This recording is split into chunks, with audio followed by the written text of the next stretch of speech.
Les petits mots de Marie.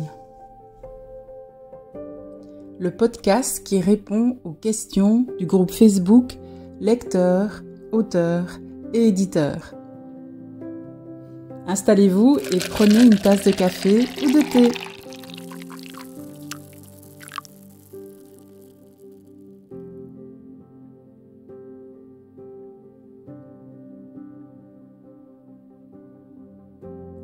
Bonjour, bienvenue sur ma chaîne YouTube. Je suis Marie et je me suis fixée comme objectif d'amener de la visibilité aux auteurs et aux autrices, de donner des idées de lecture aux lecteurs et aux lectrices et qui sait, d'attirer l'attention des maisons d'édition.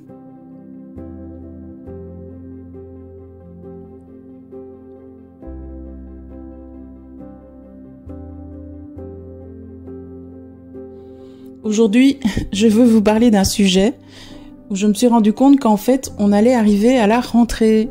Et qui dit rentrée scolaire, dit aussi rentrée littéraire. Et c'est une période très importante pour faire la promotion de votre livre. Alors voilà, ce que je propose, c'est d'explorer les différentes stratégies pour se préparer au mieux à cette période qui est cruciale. Que vous soyez un jeune auteur débutant ou que vous ayez déjà quelques années devant vous, chaque rentrée littéraire a ses spécificités. Et c'est important de s'adapter chaque année. C'est inutile de faire exactement ce que vous avez fait l'année dernière, puisque le marché a énormément évolué.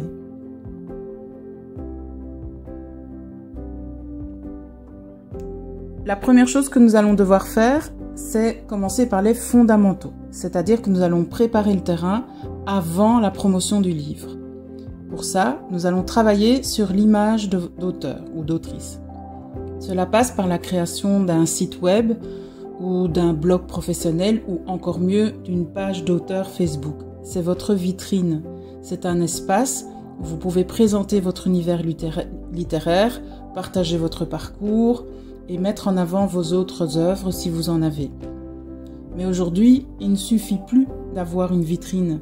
Il est crucial d'être actif en continu sur les réseaux sociaux. Que ce soit Facebook, Instagram, X, qui était avant Twitter, TikTok, LinkedIn, YouTube. Chaque plateforme a son propre public et ses spécificités. Vous allez devoir adapter votre présence en ligne en fonction de votre public cible. Une autre stratégie efficace est de travailler avec ce qu'on appelle le teasing. C'est-à-dire que vous allez partager des petits extraits, des citations, des anecdotes qui sont liées à la création de votre livre. Cela permet de susciter la curiosité des futurs lecteurs. Et enfin, il ne faut pas sous-estimer l'importance de constituer une communauté, mais avant la promotion. Vous allez devoir rester actif, répondre aux commentaires, participer à des discussions littéraires, suivre des blogueurs et des blogueuses, essayer de trouver des chroniqueurs littéraires et aussi avoir des collaborations avec d'autres auteurs et d'autres autrices. L'idée est de créer des liens authentiques et de fidéliser une communauté autour de vous. Vous pouvez également lancer une newsletter pour garder le contact direct avec vos lecteurs et les informer en avant-première de la sortie de votre livre ou de sa promotion. Attention avec les newsletters, n'envoyez pas vos newsletters trop souvent, ça va devenir des spams. Ce que nous allons faire ensuite, c'est passer à la phase de lancement et nous allons créer aussi des collaborations avec les influenceurs et les influenceuses. Alors pour qu'une campagne de lancement soit efficace, il va falloir créer un calendrier éditorial. C'est-à-dire qu'on va planifier ces publications sur les réseaux sociaux avant, pendant et après la promotion du livre. L'idée est de maintenir une sorte de flux constant d'informations pour garder l'audience engagée.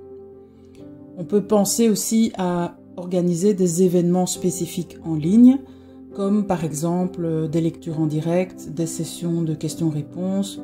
Vous pouvez même organiser un cocktail ou une fête virtuelle.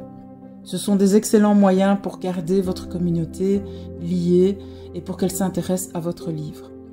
Vous pouvez utiliser des plateformes comme Instagram Live, Facebook Live, les directs, mais vous pouvez aussi utiliser YouTube Direct ou peut-être les Zooms. pour faire des visioconférences. Une autre clé de succès réside dans la collaboration avec des influenceurs et des influenceuses. Il va falloir identifier les blogueurs, qu'on appelle aussi les bookstagrammeurs, les booktubeurs, et proposer de leur faire découvrir votre livre en avant-première en échange d'une critique honnête. N'oubliez pas non plus de participer à des hashtags populaires sur Instagram ou Twitter, X maintenant, comme Bookstagram ou Rentrée littéraire ou des challenges littéraires. Cela peut grandement augmenter la visibilité de votre livre auprès d'un public déjà intéressé par la littérature. Après tout ça, il est crucial de rester connecté avec vos lecteurs et lectrices. Ne vous contentez pas de faire la promotion de votre livre et puis d'attendre les ventes. Vous allez répondre aux commentaires, aux messages privés, vous allez vous montrer accessible et vous allez apprécier le retour. Essayez d'organiser des concours par exemple, mais faites attention parce que les réglementations d'une plateforme à l'autre peuvent être très différentes et le risque c'est de voir votre concours éliminé. Vous pouvez aussi proposer de gagner des exemplaires dédicacés, des goodies, des places pour les événements. Cela encourage une interaction et un partage de votre contenu. Une autre étape importante est l'analyse des résultats. Si vous voyez que quelque chose ne fonctionne pas, faites autre chose. N'hésitez pas non plus à observer comment les autres auteurs et autrices fonctionnent. Je me souviens de cette publicité où il disait « We can copy if we try ». Alors je ne vous demande pas de copier, mais si vous voyez qu'une idée est bonne, pourquoi ne pas vous en inspirer et trouver votre propre voie, votre propre manière d'exploiter cette idée. Surveillez bien les outils d'analyse, observez les likes, les partages, les commentaires. Sur certaines plateformes, vous avez des outils de gestion statistique. N'hésitez pas à aller voir le dossier que j'ai fait sur la publicité Facebook et surtout la manière d'interpréter les résultats. Si c'est nécessaire, ajustez votre stratégie. Restez toujours très flexible et n'hésitez pas à faire preuve de créativité. Bien que la promotion en ligne soit essentielle, ne négligez pas les stratégies hors ligne. Participez à des salons littéraires, organisez des séances de dédicaces dans les librairies locales, visez plutôt les petites structures, car dans les grandes structures, c'est parfois un peu compliqué. Et essayez aussi d'être directement en lien avec vos lecteurs. C'est très important d'être sur le terrain avec eux. Renforcez votre présence. Utilisez aussi la presse et les médias traditionnels. Là aussi, fonctionnez plutôt avec des médias locaux. Vous pouvez leur envoyer un dossier de presse. N'hésitez pas à aller voir le dossier que j'ai créé pour vous aider à faire ce dossier. Essayez de vous adresser aux médias locaux et aux médias spécialisés dans la littérature. Proposez des interviews aux journaux, aux radios et surtout aux podcasts littéraires qui sont en vogue. Une plateforme émergente pour le moment est la plateforme TikTok, en particulier la communauté BookTok. Si votre livre s'adresse à un public plus jeune, c'est absolument nécessaire d'explorer cette plateforme. Créez des vidéos courtes, qu'on appelle des shorts, et qui permettent de mettre en scène votre livre. Utilisez des hashtags comme BookTok. Essayez de toucher une audience massive. En outre, pensez à des formats alternatifs comme un audiobook ou surtout un e-book qui, pour le moment, connaissent une popularité croissante. Offrir votre livre dans ces différents formats pourra aussi vous permettre d'avoir un engagement plus important de votre communauté. Enfin, une fois que votre livre est en ligne et que vous commencez à avoir des ventes, le fait d'avoir des avis est très important. Vous allez encourager vos lecteurs à laisser des critiques sur les plateformes comme par exemple Amazon, Goodreads ou Babelio. Attention, proposez-leur de le faire, mais n'insistez pas trop, ça peut devenir usant. Ces avis sont précieux pour renforcer votre crédibilité et aussi pour accrocher l'algorithme des différentes plateformes pour qu'il vous fasse remonter en visibilité. Récompensez les lecteurs qui partagent des critiques constructives avec un petit mot de remerciement ou même des avantages, des goodies exclusifs. Bien sûr, vous aurez aussi des critiques négatives, elles sont inévitables.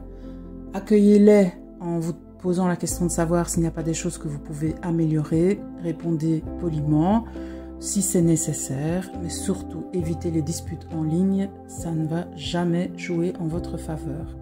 Restez toujours professionnel et zen.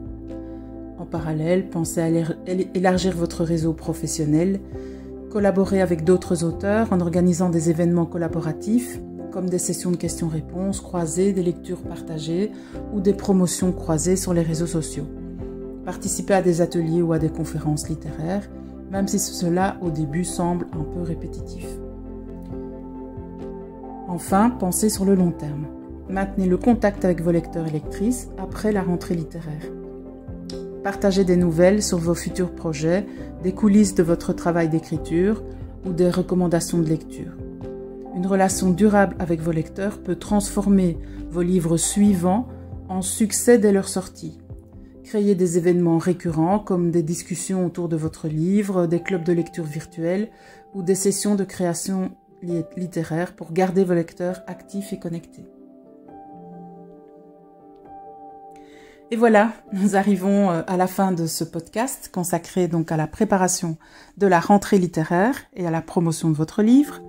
Nous avons couvert un large éventail de stratégies, depuis la préparation de votre image d'auteur jusqu'à la gestion des avis, en passant par les stratégies de lancement et de promotion en ligne et hors ligne. Pour conclure, souvenez-vous que la rentrée littéraire, c'est un marathon et pas un sprint.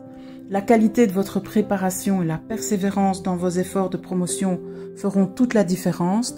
Restez créatif, adaptatif et surtout authentique dans votre communauté. Vos lecteurs et lectrices sauront reconnaître et apprécier ces qualités. Je vous souhaite bonne chance et beaucoup de succès pour cette rentrée littéraire. Merci d'avoir écouté ce podcast et à bientôt pour un autre épisode. Vous trouverez un dossier complet en possibilité de téléchargement dans les commentaires de ce podcast. Merci d'avoir écouté les petits mots de Marie et je vous dis à bientôt.